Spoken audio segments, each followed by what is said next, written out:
Meet new people and express your true self.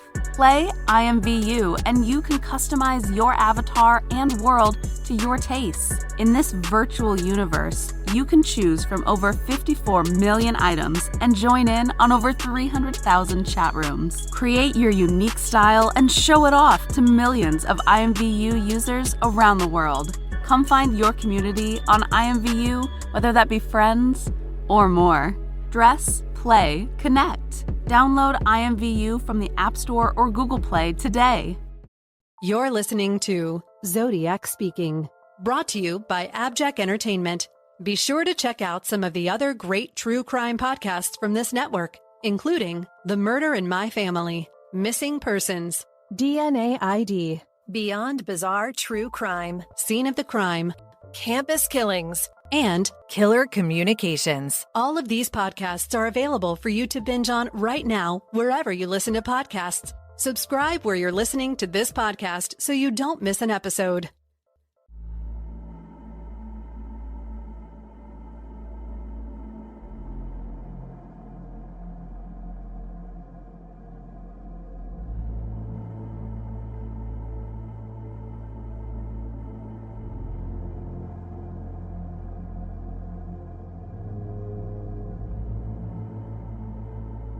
This is a Zodiac speaking.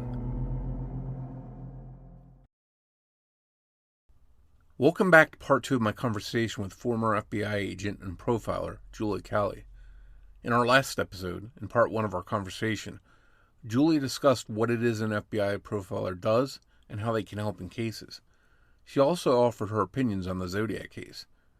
In this episode, in part 2 of our conversation, Julia will apply her skills to my favorite Zodiac suspect, Mac. What things will line up between Mac and Zodiac, and what things won't? You're about to find out. I've already had criminologist Lee Meller on to compare his Zodiac profile against Mac, so it'll be interesting to see where Lee and Julia's conclusions parallel with each other, and where they don't. So, I had sent you some information about my favorite suspect in this case, Mac. Yeah. And I sort of wanted to give you as much information as I could. It's not very organized what I sent you. I'm not a very organized person, unfortunately. But I tried to compile everything and send it over to you just to give you a rundown on what has been found and uncovered with him. And I'm curious with what I sent you, what you found in that, what things maybe line up or don't line up about him possibly being Zodiac. So a couple of things. Like, first of all, does the timeline even make sense, right? You want to make sure, is it possible? And it seems like that, he's in the vicinity. It's not like he's out of the country when something happens, or, he's in the hospital when one happens and he can't, so it seems like, okay, well, it's not like it's impossible, and he possibly could have committed all the crimes. So that stood out. The issue in it, it's hard for me, because you could probably take a lot of people and make a lot of different connections at, oh, this person lived in Vallejo and they lived close to a payphone or something, like, what I'm saying? Like, you could probably take a lot of people. The thing that stuck out to me was a couple things, but one of them, which I wanted to ask you about, his firearms. You mentioned here that somebody described him as a crack firearms guy, like so I assume a good shot. Well, he instructed, this is after the Zodiac murders were complete and the letter writing campaign was over with. He was instructing in the prison system guards how to shoot handguns and rifles. Mm-hmm. Yeah. So obviously this offender had access to firearms. We did not think he was a great shot, but that doesn't mean, there are people who train with weapons and they're not great shots. I've seen it in the FBI. So it doesn't necessarily mean, or they're not great under pressure, but he certainly has access to weapons. He has multiple weapons. So that narrows things down a little bit. He was accurate and confident in use, or he was accurate to a point and confident to use them, but under high stress situations, we didn't think he was that great. So when it comes to like looking at his prior use, your suspect here, his prior use of weapons, when they say he's a good shot, is that all under controlled conditions, or what is, is he, how capable is he when he's under stress? Because I don't think Zodiac was that great under stress. I know some people think he, shot at the car to get the victims to run. And we didn't think that that happened that he did that on purpose, because that is so high risk. Why would you risk a victim trying to get away from you? But I know other people feel very strongly that he did shoot at the car to make them run out of the car. So, but that would be our assessment. So I would want to know how well this suspect was under pressure, and had he ever been in high pressure situations. But what I would say about the Zodiac, while I didn't think he was great under pressure, I think he had experience with firearms. So Okay. I would see that in his background. Now, compare that to Golden State Killer. I thought that the offender would have had formal firearms training. I thought he was a good shot. I thought he shot well under pressure. I see a difference with Zodiac. And I think it's obviously a lot different shooting at a target than it is shooting at some people that, It's very different. yeah. Yeah, it's very different. And in D'Angelo's situation, he was very close range. And while Zodiac did get close, he still had the victims who were scattering, or who ran. So but I think under pressure, he's wasn't as good as maybe he thought he would. So when you're looking at your suspect, you want to look, is there an element of overconfidence to this particular suspect's use of firearms? Okay. Interesting. And what other findings did you see of interest? Um, there's so much here. They see these little things like that, seem to connect him. So it's hard not to get like, oh, that's interesting. He lived right there during that Yeah. time. Or I can go through a lot of things just by memory with you. Like, so I was, we had talked a little bit about Zodiac's relationships, lack of relationships, whatever you call it. So this was, one thing that I was able to verify through friends, former college roommates of his, um, was that during that well, even before that, but the time they were in college, they all had girlfriends, relationships. As soon as they graduated college, this little group of college friends went their own way. They had careers. One guy became a cop. One guy went in the military. They had wives. They got married. And one of them even said that he felt bad for Mac because he sort of was left on his own. He didn't have anyone. He didn't date. And, so that sort of coincides with when the Zodiac stuff starts. And they would only see him again during these odd random weddings that would pop up from time to time. Um, so I was interested in the timing of his college at Chico State ending in 1968, this friend group that he had going their own way and getting their lives rolling while he sort of stalled out on his own with no girlfriend, and he had never had a girlfriend, according to these people I talked to. So and he did not ultimately meet and marry his wife until 1974, which coincidentally or not, is when the Zodiac letters stop. So what does, from a relationship standpoint, does that look like to you? well, I mean, what I can say is like some of the stuff you put down here, there's nothing in here that I just say that doesn't fit with what we see. But when you talk about him not having a relationship, and that would be something we would expect, that would be in line with what we thought. Just didn't really have somebody, and maybe resented other people. So what I would want to know is, did he ever show he was resentful in any way, shape, or form? Did he ever express that? Did he ever make flippant comments or something to his friends in some way about being resentful that they had found other people? Or did he say something at a wedding? Those are the kinds of things I would be interested in, because you do have this, when you read his letters, there's just kind of this chip on his shoulder in a way. And so that's what I would expect. And I think that's leakage with him. So while he doesn't have a relationship, I'd want to know how this particular suspect actually felt about it, and did anyone notice? And so there's this one part where he was described as unemotional, reserved, and never visibly angry. Now, that isn't contradictory to what we see, but what I would want to know is, did he ever get angry? Did he ever, and when he did get angry, what was it about? What did he say? And was it to the person's face, or was it behind their back?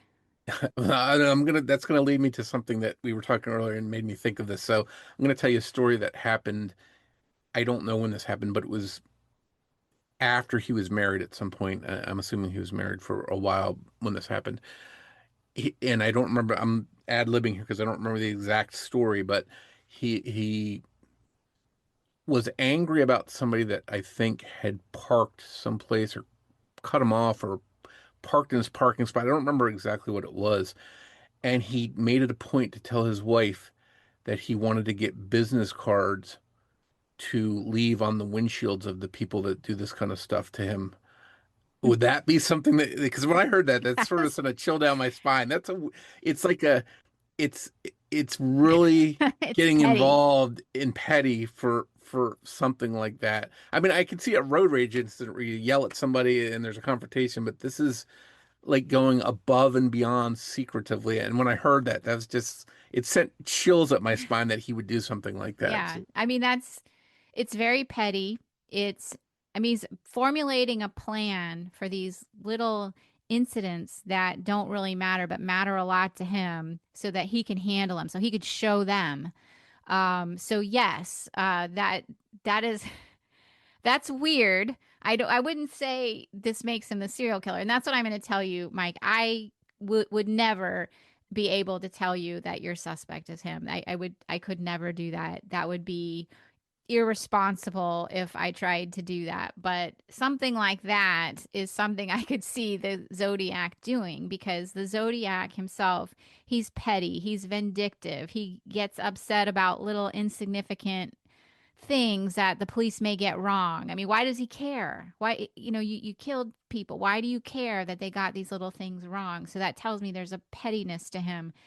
I think when we were talking about him, it's hard for me to remember everything that we talked about, but we talked about, if he's in his place of work, he may not outwardly show anger if somebody irritates him, but he would do something maybe behind their back, or say something to somebody else, or like leave a nasty note or whatever. It would not be something he would necessarily have explosive rage over it, but he'd come back to it. So that's an interesting story about the cards. It's very petty. It's a vindictive thing. And it's also, why not just say, hey, can you not park like that? If that really bothers you. But no, he's got to leave cards. He's got to let them know. It's such an over the top reaction to insignificant things that we all deal with every day. It, and it seems like a small thing. It's not like he went into an outburst and pulled a gun out on the guy or anything like that, but it's so sneaky and small and petty, like you mentioned, that it just stands out as just being very weird. Yeah. Because I think most of us, somebody cuts us off or does something, parks in a spot, whatever, jumps into a spot when we're about to pull in. The worst is you yell out the window, you give them the finger, and then you drive away, and then it's over. Um, for this, just seemed very strange to want to take extra steps to deal with It's a this kind of stuff. long-term plan is what it is. Yeah, It's a long-term plan. I want to have cards so that every time this happens, I can show them, and rather than just, like you said, being, I guess, confrontational. I mean, I guess it's a, a less violent way, but it's odd. It is a very odd behavior, and it's, again, so petty. Which is, Yeah. I see that people who know this offender would probably describe him as having petty grievances, or having grievances that they didn't even realize he had until maybe it came out a little later. Just things that he, felt slighted about that most people wouldn't. He might take things the wrong way and have inappropriate reactions to them. And those reactions might not be that, like you said, this outburst of anger, but something more sneaky, more underhanded, and, a way to show them, but without having a direct confrontation with them. Hmm. And that sort of leads me to my next thing, because there was I think I mentioned there was a threat on a baseball manager of a team called the Novato Knicks. Yeah, I remember that one. Yeah. And they had played the Vacaville prison team, which Mac was a prison guard at this point, and they beat them pretty badly. And then not long after, I think it was the next week, this coach of the other team receives this threat from somebody calling themselves Zodiac, um, that was, basically telling him not to leave his home for the next 10 Saturdays or he would be killed. Do you, and this is an unconfirmed Zodiac letter, and the letter itself no longer exists. I can't even get my hands on it through a FOIA request to see what it even looked like. But um, would something like that, and this to me sounds like a sort of a petty thing too, that Zodiac might do. Do you think that could be a legitimate Zodiac letter, and that threat against him may have had something to do with, that baseball game? I don't know, but it also wouldn't surprise me if, like we talked about earlier, this offender writing letters under his real name, when he's upset or something. He might do that. He might write a letter not related to Zodiac and just disguise his name. I actually could see that probably more than I could him using his real name. Like if he's irritated, like if he wants to write a letter to the editor, he might not use his real name just to be irritating. Now, can I say it's a Zodiac letter? No, but I wouldn't be surprised. I would not rule that out and say absolutely not him, because we know he does those types of things. Okay. And we And know then he has petty grievances. okay. And then there's another thing, that would he make or convince his wife to mail a letter on his behalf? The real Zodiac? I don't know, maybe. Okay. Yeah. Because there was another instance where there was an article sort of criticizing prison guards, or if I remember Oh, correctly, she wrote the letter in her name. Sent the letter in her name, So, and okay. I I don't know have what you're proof that saying. he put her up to it, but it seems like Uh, she's really concerned about it. And I wonder if he got in her ear, if that Yes. might be So, something. okay, I see what you're saying. I misunderstood, because I was going to say I would doubt if he had something to say that he would have someone else mail his letters for him. I would just see him wanting, that's part of the process of, oh, I'm going to sneak to the mail, but put this in there, and then, oh, goody, I can't wait till they get it. It's kind of like that anticipation. Okay, it's gone, it's out there, it's being mailed. So I think that's part of the thrill for him, is to maybe even actually go and put them in the mail. Now, what could have happened in a situation like that? Let's just say he's Zodiac. I'm not saying that, but let's say he goes home and he's so upset, he's complaining to her, and he gets her to the point. He's not saying you need to write a letter, but she realizes he's so upset, she becomes upset by it. She, pens her own letter. That's possible. Hmm. It's very likely that the reason in that particular case, the reason she wrote a letter at all is because that was something he was complaining about. Okay, It that's doesn't interesting. necessarily mean he told her to do it, but I think it's probably if he wasn't upset, why would she even care? Like, why, Hmm. why would it even matter? I mean, maybe she's mad on her own, but I would suspect, whether he's Zodiac or not, that was something that bothered him, and he complained about it to her, and that got her upset. Meet new people and express your true self.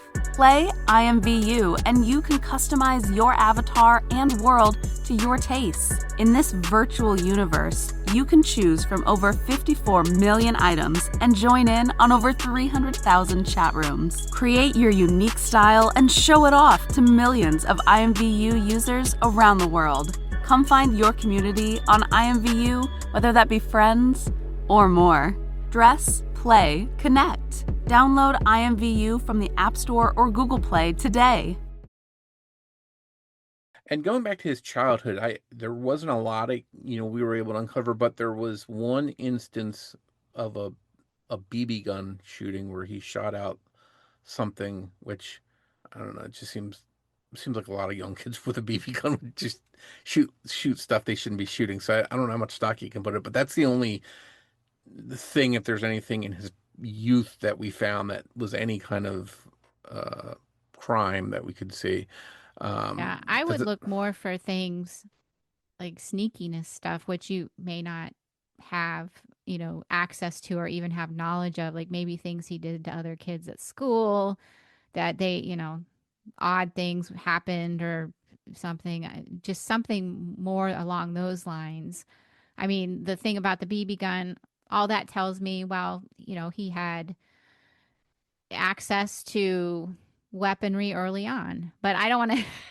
My stepbrother shot a bird with a BB gun when we were It's little. so many boys I knew growing up did stuff with a BB gun, so I almost don't want to count that. So it's just, again, looking at everything I in his know. background, that's the only thing we could see that. I grew up in a small town, rural community, and we had guns and weapons and stuff Yeah. like that, and BB guns and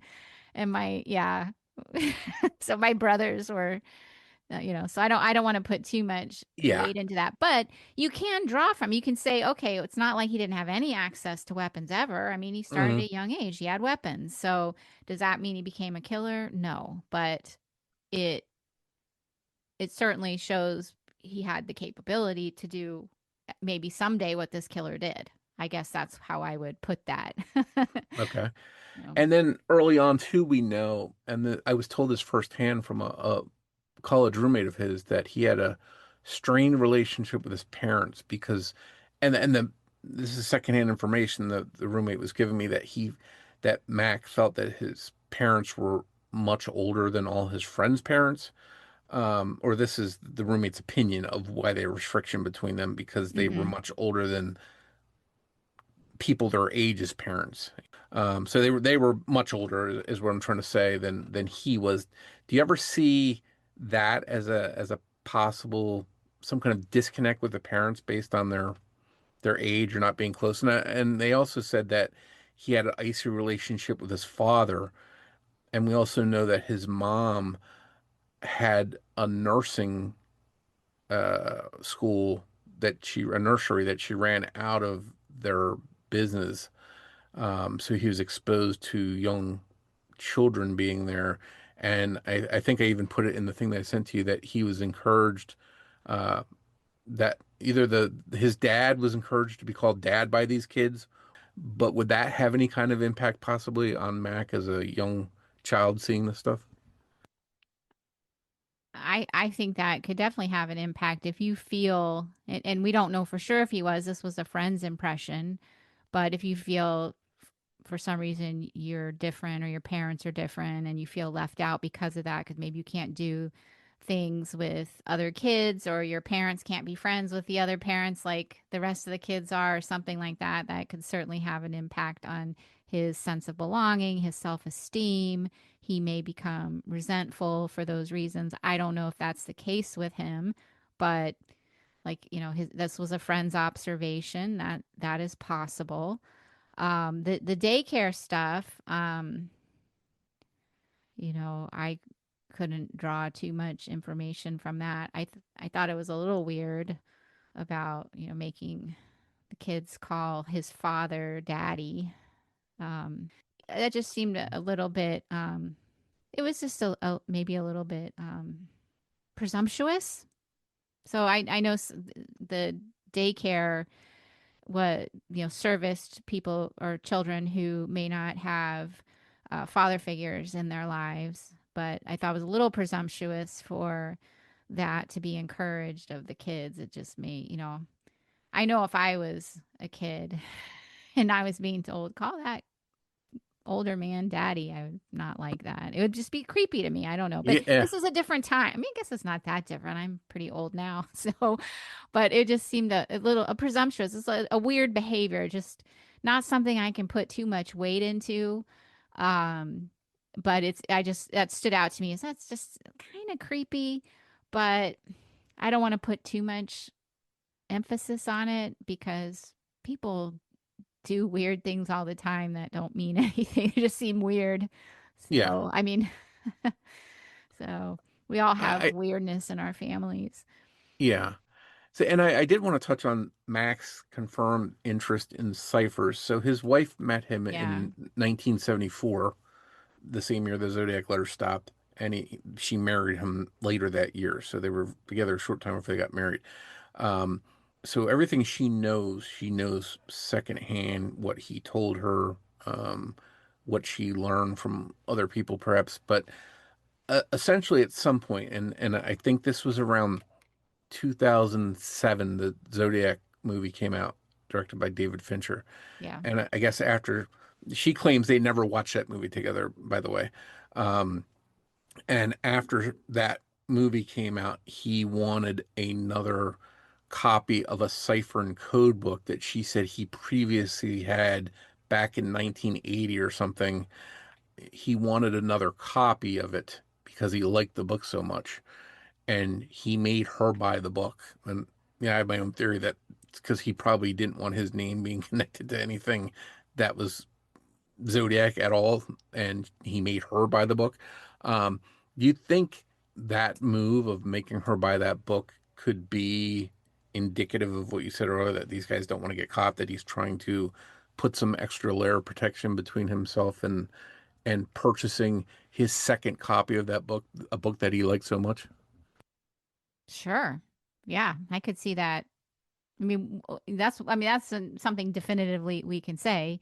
He studied ciphers. He was interested in them. He probably spent a lot of time at them reading these books. And so if this guy is a Zodiac, he it was well known. I think it was put out to the public. This guy must be in the military or study, ciphers, and he may very well have had her buy the book so as not to draw attention to himself. Hmm. Certainly, I would agree with that. Still can't say he's Zodiac. Sorry. I wish I Yeah, I wasn't expecting you to. That wouldn't be know you responsible, would. but I mean, but sure, that is a red flag. Like, why not go buy the book yourself? So, if okay. it's him, Yeah. that's certainly why he did that. And along the lines, just distancing himself from the Zodiac crimes. This is something that I've only recently discovered in the last week or so. I don't even think I mailed this to you, but when the Zodiac movie, the news articles started appearing in 2005. They started appearing that we're going to be filming the Zodiac movie, this major movie directed by David Fincher, and it's going to be filmed in and around the Bay Area. It was within weeks of the first appearances that they decided they were going to move from Solano County, which he had lived in his entire life, and move to Oregon. And I found the timing that here's a guy that's lived in this area his entire life, and all of a sudden he's deciding to move now. With something, again, putting distance in between himself, might that be a reason for him to decide, let's move at that point? Yeah, maybe the attention made him uncomfortable. It could be. I would want to know from his background, had he ever talked about moving to Oregon? Was there any significant changes in his life right at that time? Um, what else? Or is it just the minute they found out about the movie being there, he's like, we got to go. I tail it out of there. I'd really want to know, had he ever talked about Oregon before or, but that's what we're always looking for is, you know, pre and post offense behavior and people, after they commit a crime, do they leave the area unexpectedly without a good reason and things like that. So I would want to know, was there really a good reason, or was he uncomfortable because so much attention was being drawn to the area because of the filming of the movie, and he was uncomfortable with that,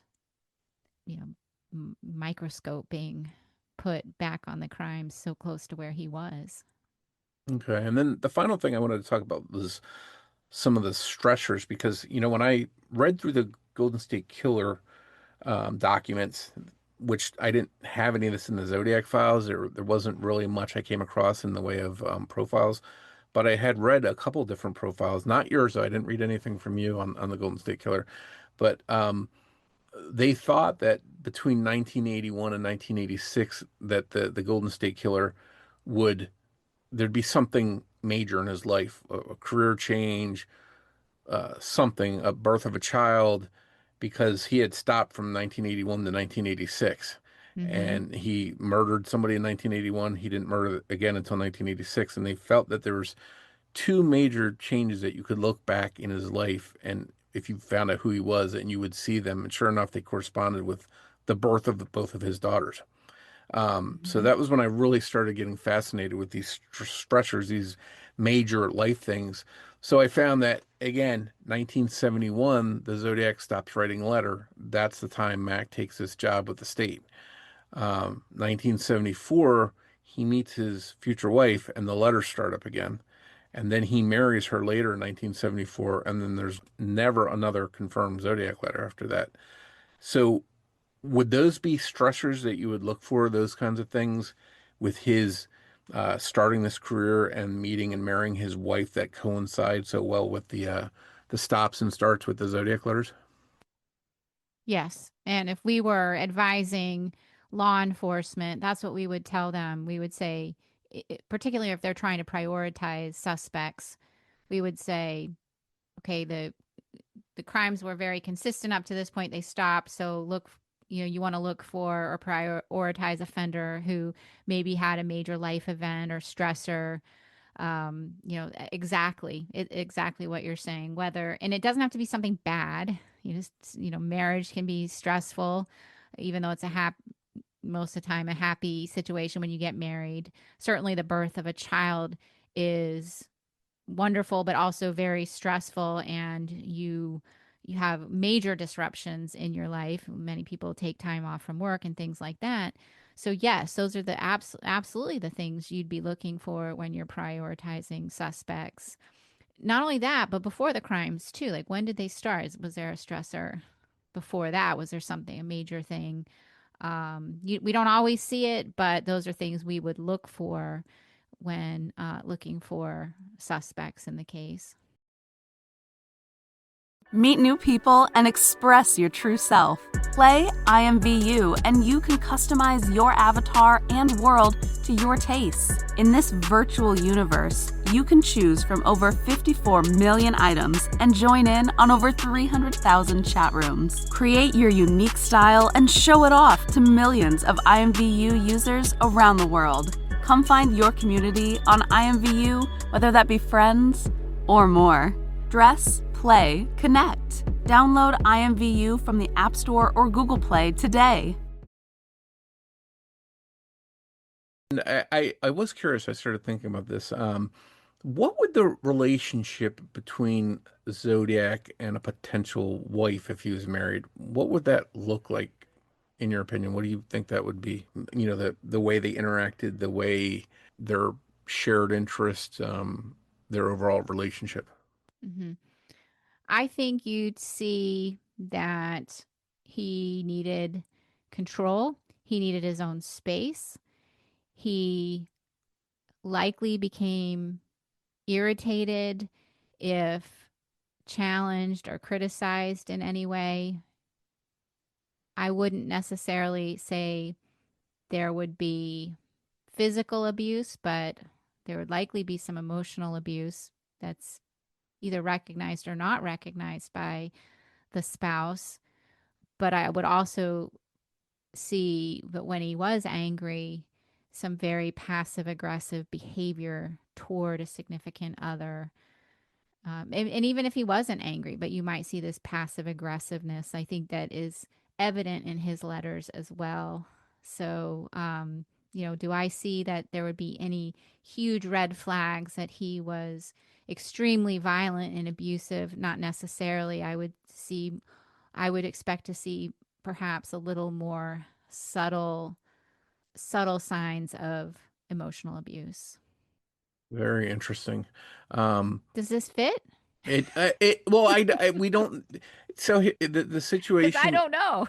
well, the situation is, and I'll sort of just give you a backstory here. So when I first found this guy, I talked about him publicly, but I didn't name him. And something I slipped up and said, somebody found and linked back to him, and a troll on Twitter reached out to this guy's wife and told her, "Hey, this guy thinks your husband was a Zodiac."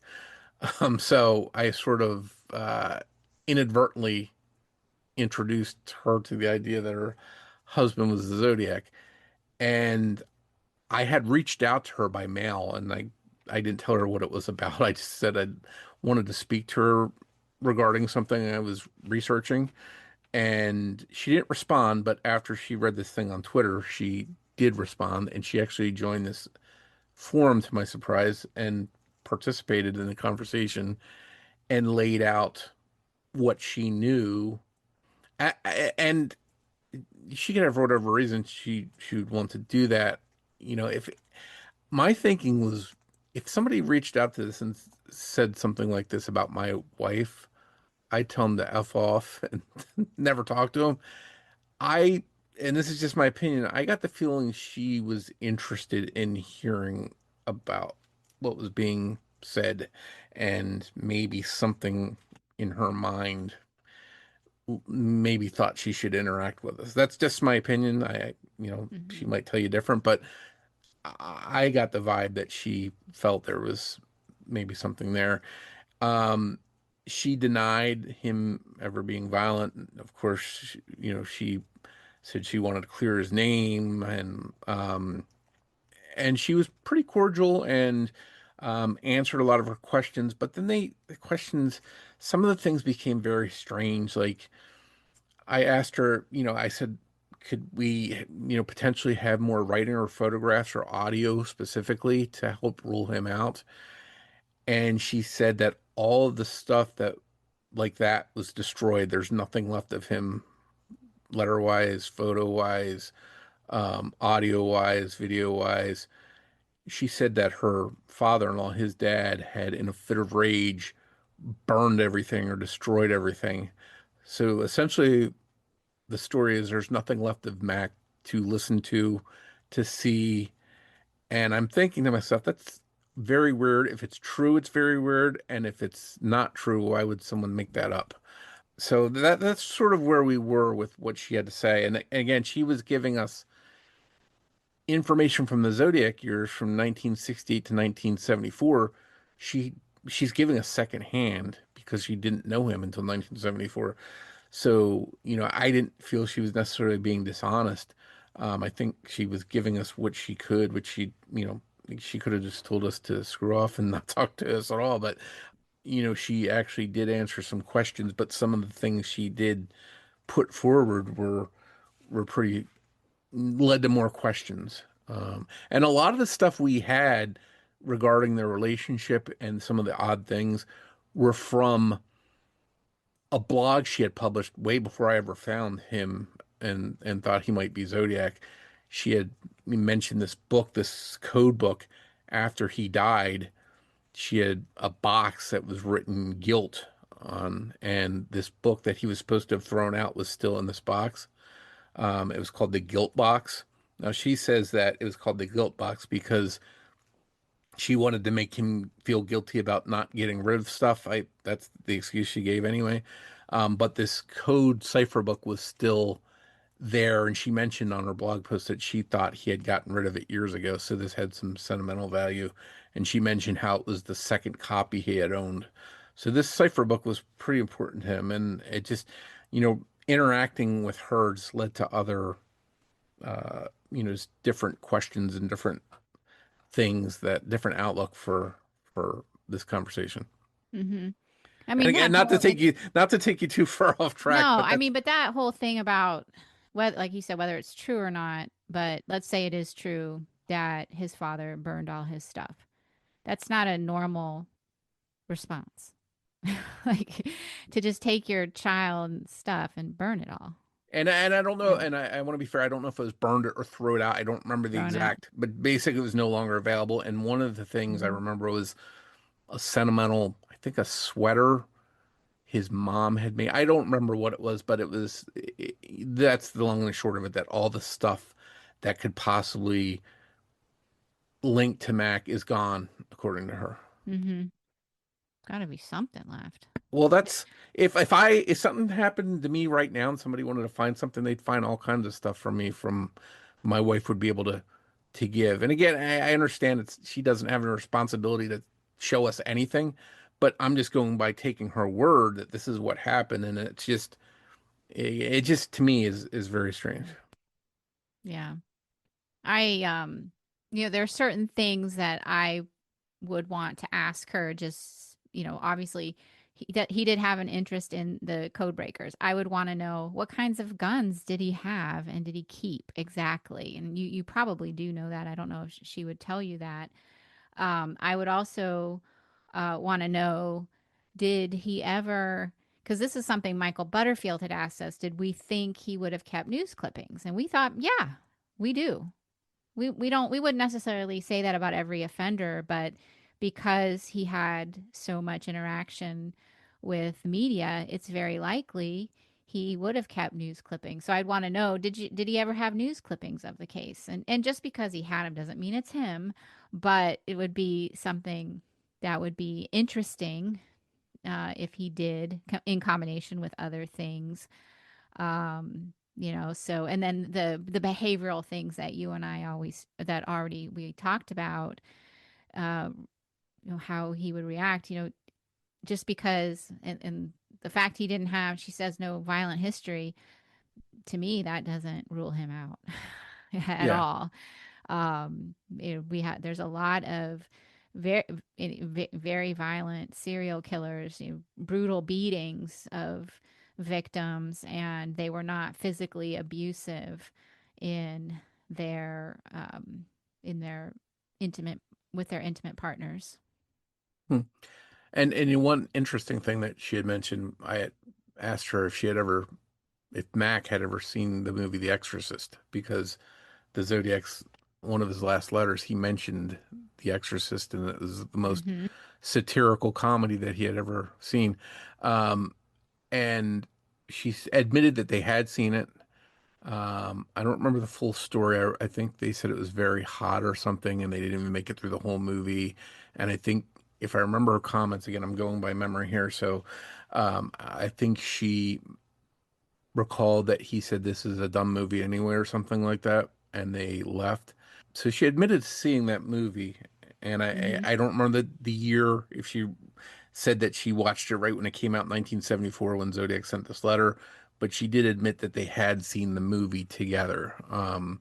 So it was, a little bit of confirmation there that something Zodiac had mentioned in a letter she had admitted to it being true. Yeah. And that referenced the movie. Obviously, it was a horror movie. It's not supposed to be a comedy of any kind, but it's sort of his way of saying, that's funny, being sarcastic. That would be a characteristic I would expect in his normal everyday life, saying things that are to the contrary of other things, like that are a little bit surprising or shocking. That's not supposed to be a comedy, but he makes these sort of morbid, not morbid jokes, but these little sarcastic jokes that are not in line with really what the topic of the movie is, like laughing at something that's you shouldn't be laughing at. I would think those are the types of characteristics that people that knew him may recognize in him, because that's the stuff that leaks out of his letters. Okay. His sarcasm, his flippancy, his resentment, his need to correct the record and be right, and things like that. These are all what I believe to be his true characteristics, and his inadequacy. Certainly, his crimes reflect that. Okay. Yeah. So, and likely resentful of people who are of a higher status than him, whether it's financially, whether it's educationally, whether it's in the workplace, things like that. There would be this underlying resentment and possible very passive aggressive behavior.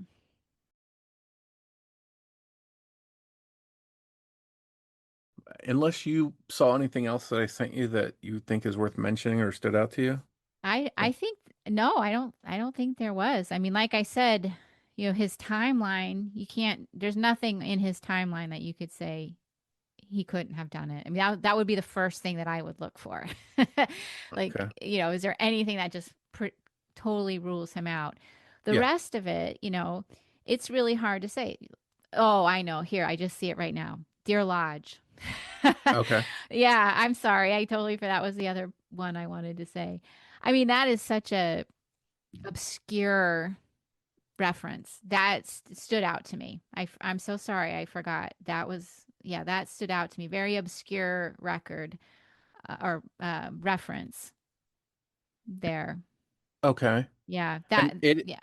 and it's the knowledge that he would have Yes. of Deer Lodge because a lot of people think that maybe it was a slip up because he intended not to leave victims, but he mentions Deer Lodge and something that was not in the news to people in California. It didn't make California news, but somehow Zodiac knew about it. So the fact he had family there and had a family member that was dying there at that time, I can just see a scenario where his parents are just making small talk with him and they mention what's going on in Deer Lodge and he brings it up at Lake Berryessa, not thinking twice about it Yeah. because he's planning on killing these people.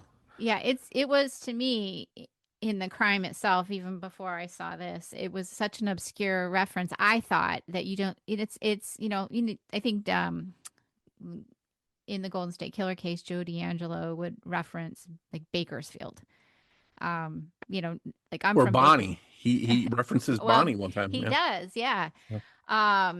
Not, but that's not something I would say, oh, yeah, that's obscure because Bakersfield's a well-known place. I just wouldn't have found that to be obscure enough that I would say that person has some maybe connection here or something. Now, I thought Deer Lodge, I don't know how prevalent. I never heard about it. I only heard about it through this case. I never heard about it before. And I grew up on the West Coast. I guess that doesn't mean much, but it was obscure enough for me to believe that he had some kind of connection. I mean, something, and I don't know, he could have read about it, he could have been there, but, this particular person, he had a family member that was there. So, that stood out to me, but again, that's not something I would say it's him, but Yeah. Yeah. it's Just an interesting nugget. it's an interesting nugget. That was the one thing I think that I thought Okay. that's interesting. But I mean, how many people have connections there in California? I don't know. Yeah. But I hadn't heard of it until, and the only way I've heard of it is through the case. Okay. But like you hear Bakersfield, we all know Bakersfield. Yeah, that would You be not know, as it's crazy not to hear that. unique. It's Yeah. not that unique. This was a very unique reference. I'm not really sure we really spoke about that much, but now when I saw it in your outline, I thought, um, oh, that's interesting. Yeah, that And that is unique enough that I would have said this offender probably has some kind of connection or read something. okay. Yeah, that's what Mm, I would. But that was the last thing that stood out to me. I mean, like I said, there's nothing that I'm just like, well, it can't be him. But I'm so cautious because, as you know, and I know you've studied this guy, but there are so many suspects sometimes in these sure. serial murder cases. And, there's so many times where you think we got it. They're going to go get DNA and it's not him and it's not, it's just disappointment after disappointment. So I don't like to get excited about any suspect ever. Yeah, So, and a lot of people could fit a profile. That's why it doesn't solve crimes or identify offenders. sure. And then I do know what I was going to mention. So there was another couple unconfirmed letters from the Zodiac. One was 1978, and that was the same year Mac became a born again Christian. And then there was one in 1990, the one I mentioned with the Mm-hmm. Xerox keys. That was in Eureka, California, which is nowhere near Vallejo. And it turns out that Mac owned property there. Now, being that these are unconfirmed Zodiac letters, I don't know how much you can really talk about them, I guess. But if they were to be deemed legitimate Zodiac letters, I wonder if the significance of the 1978 letter coinciding with his being born again, and then the 1991 all the way out in Eureka, California, which is where Mac owned property. Mm-hmm. I just found the timing and the locations interesting for both. Yeah. It's kind of like when, uh, you know, BTK reaches out after all those years. What triggered him? You just don't always know why they would do something like that. If these are zodiac letters, could it be a stressor? Very well. Could it be he just felt like doing it because he enjoys doing it? I couldn't say. Um, but in any of these letters, too, I mean, he's got to be in the area to mail them. So the fact you connected him to Eureka, and that's not a location Zodiac was known to be, other than potentially that letter. And oh, now your suspect lives there. So again, that's again something that isn't something that could exclude him. You keep there's still Yeah, that's still another point of, well, he could still be included. yeah. And unfortunately, that's just an unconfirmed letter, so we don't know if it was really from the real Zodiac. But um, Yeah. so, any other final thoughts on Mac that you had? Well, I mean, I appreciated looking at him. If you were a detective and you wanted more information about him, I could send you a general assessment questionnaire, and I would ask you to give that to people that knew him to fill out, and we could do more of a personality assessment. It's a document. It's like a questionnaire that we would give people, or to detectives, to give to people that either knew a victim very well or knew an offender very well, so that we could do a personality profile, either to develop victimology or to have a better understanding of an offender. And a lot of times those would be used for potential interview strategies, but it's not something that we would use to say, oh yes, this is your offender. This would be something that we would use to better understand your suspect.